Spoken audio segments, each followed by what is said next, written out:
Good morning, this is Shelby Law with the Great Basin Fire Potential Briefing for Monday, June 27th, 2022.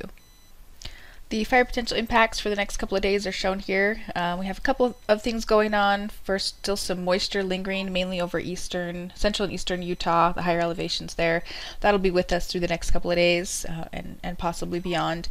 And then the other impact here is some very hot temperatures coming into the Great Basin today, starting over western Nevada and western Idaho, and then that heat shifts a little bit further south and east on Tuesday with some winds coming in, some kind of prefrontal winds from a low in the Pacific Northwest, bringing increased winds over far western Nevada today, a larger area of southwest Idaho and northwest Nevada, and then shifting a little bit further east on Wednesday.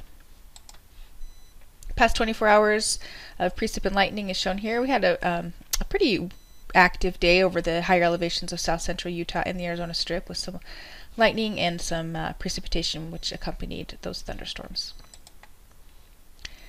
Fire activity is shown here with some recent initial attack down south with that lightning there, and then some growth on some of our larger fires here on the Utah-Nevada border. Past 7 days worth of precip is shown here, the inches on the left and the percent of normal on the right. We have had some monsoon moisture this month in June, the second half of the month here, which is sort of abnormal. June is usually a very dry month for Utah, and so even though our precipitation amounts haven't been really high with this monsoon surge, it has been above normal for the time of year, especially here over portions of eastern Utah with that moisture. So still a dry signal over the last week over Idaho and much of Nevada. ERCs for a few areas are shown here. Here over northeast Nevada, those values are above normal for the time of year. Still below that 90th percentile and below the historical records there, but on an upward trend.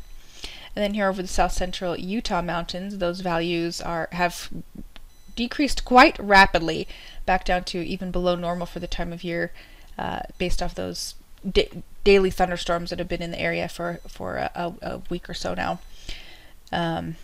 And right now is typically the peak fire danger down south, so it's good to see that trend coming down. The satellite image for this morning is showing a big high pressure ridge in place over the Great Basin. This is leading to the pretty warm temperatures, highs near 100 in the northern valleys. Hot temperatures the next couple of days, very low relative humidity. And then we'll see this low pressure that's right now off the Pacific coast. It'll start to move inland, and that will increase the winds in mainly the western half of the Great Basin. So for this afternoon, again, that high pressure ridge in place over the southern Great Basin for very warm temperatures area-wide. Relative humidities are also quite low under this ridge, especially over Nevada with single-digit minimum relative humidities, and we do have some lingering moisture over southern and eastern Utah for another round of isolated thunderstorms down there, with the best chance there over the south central Utah mountains. On Tuesday, that low begins to move inland over the coast of Washington. That will shift the high pressure center just a little bit eastward and also increase winds over northern Nevada and southwest Idaho. So we do have high risk for those increasing winds there tomorrow.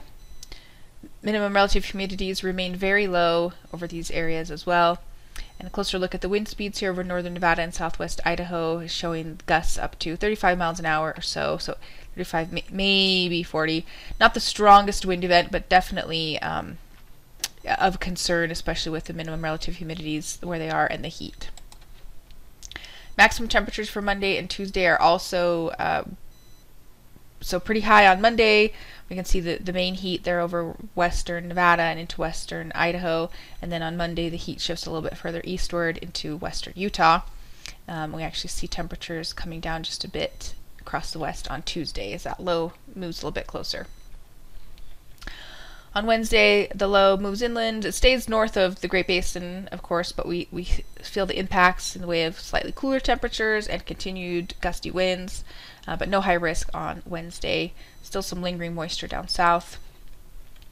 So again, the precip actually increases on Wednesday for a better chance of some wetting thunderstorms a little bit further north into northeast Utah as that trough increases the southerly flow kind of up into Utah. And wind gusts remain high here and there. Certainly expect gusty outflow winds with any of those thunderstorms in Utah, but then also the Utah southwest deserts. We could see some of that increased southwest flow there, and then even some gustier winds along the Sierra front. 3-day precip totals are shown here. This is mainly focusing on that Wednesday time frame when we see a little bit better monsoon surge into Utah there, but we'll have some lingering, or we'll have some scattered showers today and tomorrow, but a little bit of an increase on Wednesday. And then on Thursday, the high pressure ridge is still kind of sticking around, but it's a little bit weaker, centered a little off to the east, keeping some moisture in place over eastern Utah. More of the same is expected on Friday, with the ridge kind of just hanging out near the Four Corners area, allowing a little bit of moisture to remain in place over eastern Utah for daily thunderstorm activity, and dry, warm, and breezy over the west. On Saturday, we'll see another low start to develop and strengthen off the California coast. This will increase southerly flow over Nevada, keeping temperatures warm and conditions dry, and we'll still see a little bit of moisture in eastern Utah. That trend continues into Sunday, although that band of hot and dry gets a little bit smaller as that low moves into California, possibly bringing some higher relative humidities into far western Nevada, and then the moisture still in the east keeps this area of dry air, hot and dry air there in the central Great Basin. No high risk triggers for these events just yet.